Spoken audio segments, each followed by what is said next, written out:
What's going on, guys? Aaron from Top Tier Gaming here, and today I'm doing a bit of a different video. This is actually my first dueling book deck profile on the channel. I've recently made this possible because, for Christmas I bought myself some presents. I got a new tripod, I got a new mic, which was just used in the last duel video I uploaded. It's a very nice mic. And I have a new camera on the way that should look a lot better than the one I'm using. However, that's just not in yet, and I know, they're presents for myself, but they're really presents for you guys because it helps me produce higher quality content and lets me do things like this, which weren't really possible before with the setup I have. And this is a deck I'm super excited for. It is Witchcrafter, but of course, if you're like a Witchcrafter player like me and you're just like, you have the same feeling of you're just in the wait room, like you're just in the waiting room here, for the new support, because honestly, I like Witchcrafters. It's a deck I really enjoy playing, but ever since seeing the new support, I don't want to play it in its old form when I know what it's getting in the future. And so I wanted to do a deck profile like this. And if you do want to see a deck profile for this deck that is, legally playable now, I do have one of those on my channel. I'll show it on the screen and link it down in the description. Witchcrafters are just a really cool deck that have an interesting playstyle. It's one I personally enjoy a lot. So I wanted to just sort of do a deck profile here and explain it. Now, I know since it's a dueling book deck profile, you're able to just see everything instantly, which is really helpful for some people. But you're not really going to understand my choices unless you hear why I'm running, which is what I'm going to explain. Because this Witchcrafter list is very different. It's gone through some changes, and I'm sure it'll go through more changes as time goes on, but this is the list I'm working with. Very different from some lists I've seen. Of course, there's not a lot of content revolving around Witchcrafters right now. And the stuff hasn't been out enough for us to know what the ultimate build will be, but I do want to give my build and some thoughts I've had with the deck and what I've been testing and what's worked and what hasn't. So without further ado, let's get into this deck profile and sort of, explain why I'm running what I'm running. So we're going to start off. We have, of course, the 3 Shmieta. She's 100% the best starter. I mean, because she is essentially any Witchcrafter card by banishing her. If you don't know, the little Witchcrafters, the level 4 and lower Witchcrafter monsters, they all have the ability to, tribute themselves and discard a spell for cost, and then they special Witchcrafter from deck. And then they all have a grave effect. The reason Shmieta is the best one is her grave effect is she banishes herself and you send a Witchcrafter card from your deck to the graveyard. So she's any Witchcrafter card, which is really nice. So you're maximizing 3 of her. Then we play 2 Petore. She's one of my personal favorite, and again, Witchcrafter effects got a lot better because of the new fusion. Just being able to activate a Witchcrafter effect is very, very good because it procs your fusion, who is just a crazy amount of advantage and honestly the best card in the deck now by far. And with Petore, you can activate her, and now you can use the fusion to instantly grab a spell back from your graveyard, and so Witchcrafter Petore is almost always live. Then we have 2 Jenny, which is very good because she's able, sort of if you open a Shmieta and a Witchcrafter spell, you essentially get the fusion. You need one more monster, but it's with Jenny, because you're able to banish her and the fusion spell, it means you need to run less fusion spell because it might not even be your primary way of summoning it, because it's not a card you want to run that many of, in my opinion. But Jenny's always been good because she cheats the mechanic that the deck has, that the Witchcrafter spells can only be used once and one effect that turn, and Jenny becomes that effect, so that's very, very good. And I think 2 Jenny's always been kind of standard. I play Poterier, and she has been definitely mixed opinions across the board for Witchcrafter deck profiles. I've always played her because she's just another Witchcrafter name that gives you more variety in your graveyard, so it felt really weird when people weren't playing her. I think now she should just be a mandatory one of. She is the least good Witchcrafter monster because her effect requires you to have no cards, which, sometimes you're going to have cards in hand, obviously, so I think that's why people are on the fence about her, but I think she is so important to the strategy and can be very, very useful in recurring key pieces, and there's no reason not to run 1 because on summon she's, just any other Witchcrafter monster, so you're really hurting yourself by not playing her, in my opinion. And then we have the big Witchcrafters. We have the Heine, just at 1. I love playing 2 of this card, but I'm going to explain the whole package. 1 Madame Vare and 1 Aruru. So normally this Witchcrafter Golem Aruru is the second Heine, which I did enjoy, but after testing, I just always felt like I wanted Aruru because there's weird situations now where you can add a lot of stuff back with your fusion monster who's just amazing, and you can, I don't know, it's really good to have the Aruru as a way to search a sort of boss monster hand trap almost on your opponent's turn, and I've been liking Aruru more than ever recently, so The second Haine or the Aruru is a slot I'm testing, but honestly, like, Aruru's been testing well, and I'll show some test hands in this video to sort of show the consistency of the deck, because even though Witchcrafter's got some insane cards, the deck still, you know, it's not going to be tier 1, it's going to struggle in tier 2 even. It's a good deck. I think it got better, but it definitely has some core weaknesses, and I'll explain that more in the deck profile. Next up, we are playing 2 Magician Souls, so I think this card has been tested with a lot in this deck.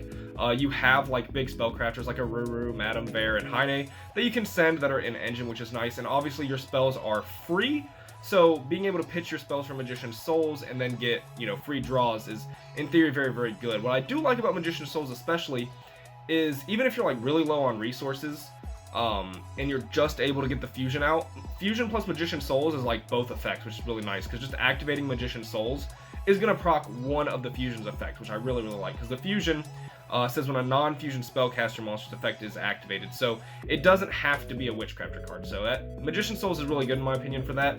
It's a little weird, but it's been testing okay, which is why it's down to 2, not 3.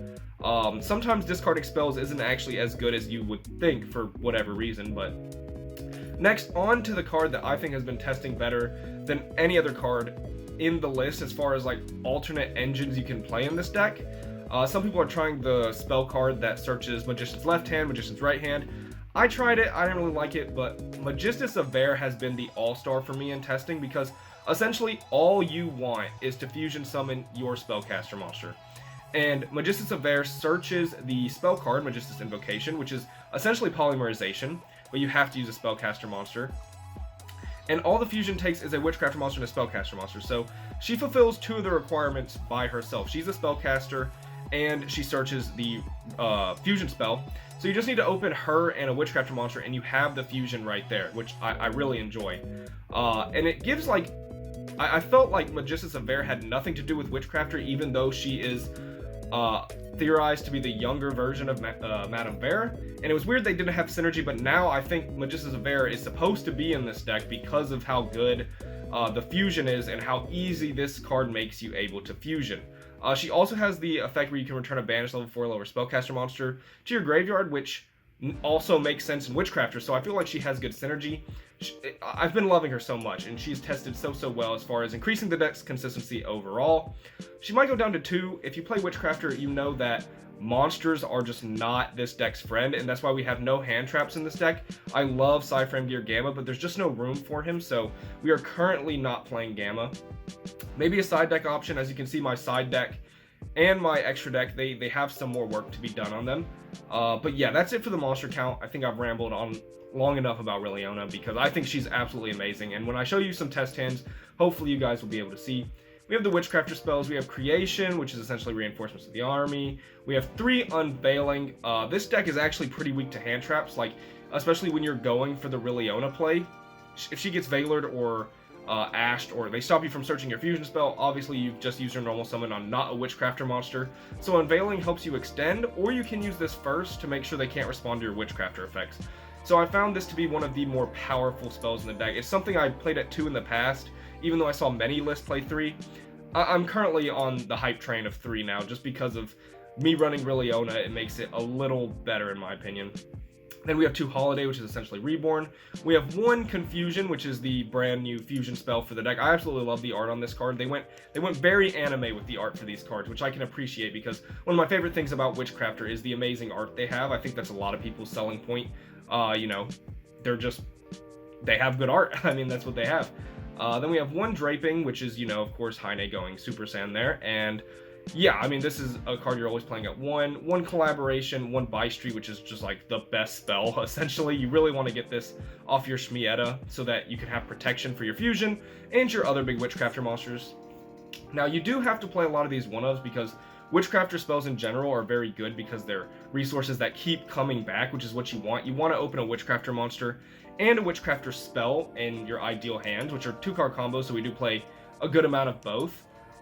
This can be a Witchcrafter monster or a spell, which is very nice. This helps you extend. The spells actually flow a lot better with the fusion now, in my opinion, so that's what I really like. Then we have, of course, the 2 Magistus Invocation, because I mean, I'm running 2, so sometimes when you open one, it's just polymerization, which is good. And it's a spell, so there's like no downside. If you can like already open one, you can summon Liliona, search the other one. Then you have an extra spell for discarding, which is nice. The one Metal Foes Fusion, this is something I thought was kind of meh in the past, but since this deck is like much faster now, I appreciate like always consistently being able to get rid of the fusion, while before it felt a little harder. I feel like the deck's much faster, and that makes Metal Foes Fusion better in my opinion. It's just a free discard that nets you a free draw. You don't even care if you draw it again because it's just a spell for your Witchcrafters. 3 Dark Ruler.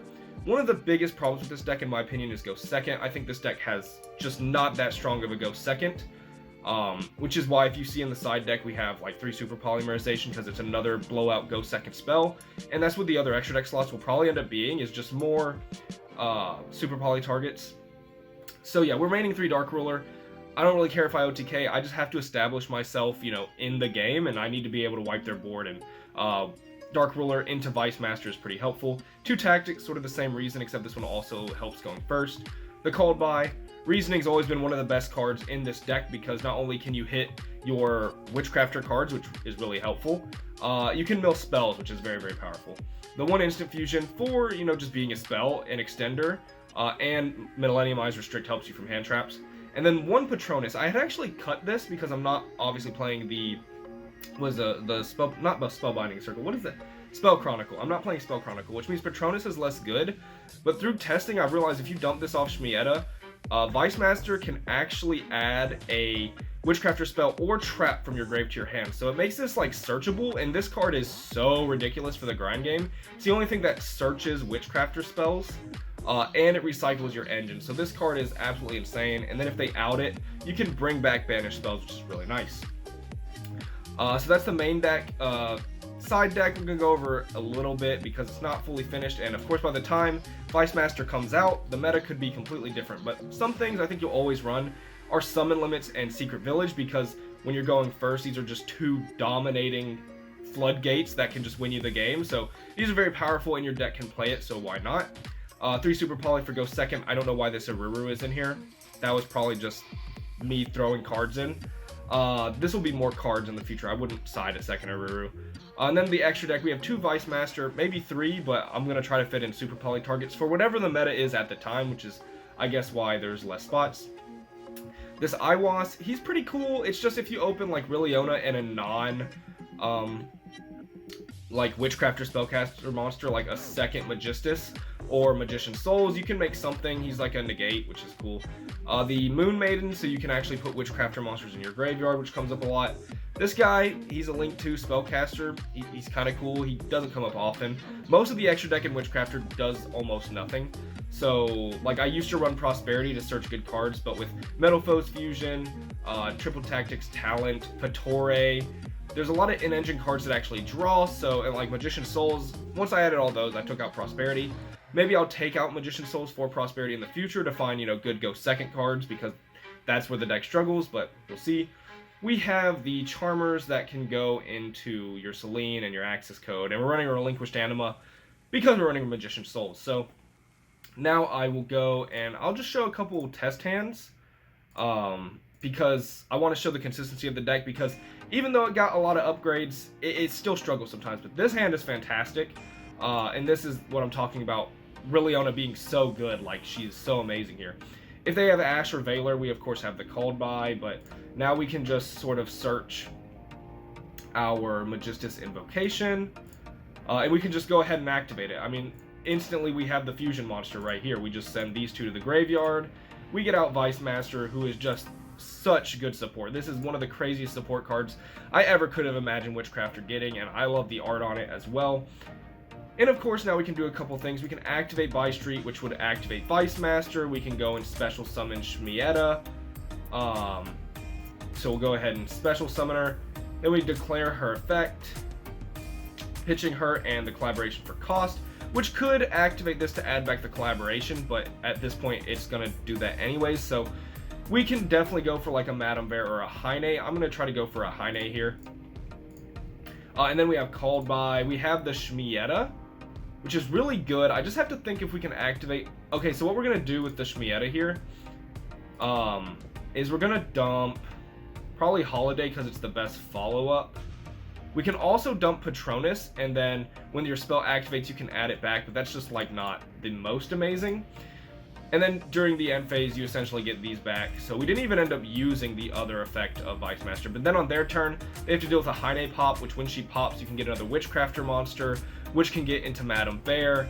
And then you have a pop of her own. It's actually a lot of interruptions and a lot of follow-ups. So Vice Master is crazy. We'll just go through 1 or 2 more hand tests. I absolutely love this deck with the new support. This is what I'm saying, like, Invocation is just not bad to draw. Like, it's just super good.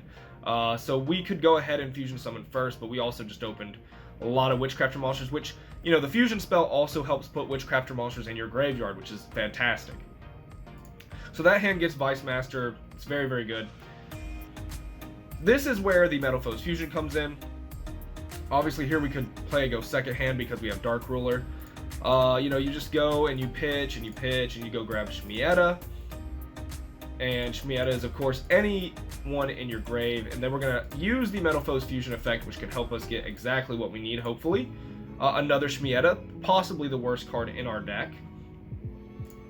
So now, because this is why we run, like, the Moon Maiden, you can just put them in grave.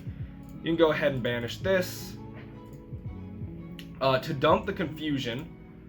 And then you can use Jenny and the Confusion to fuse your Maiden and either your Aruru or your Shmieta, which is very, very nice. I think we just get rid of the Shmieta here because Aruru is actually very good.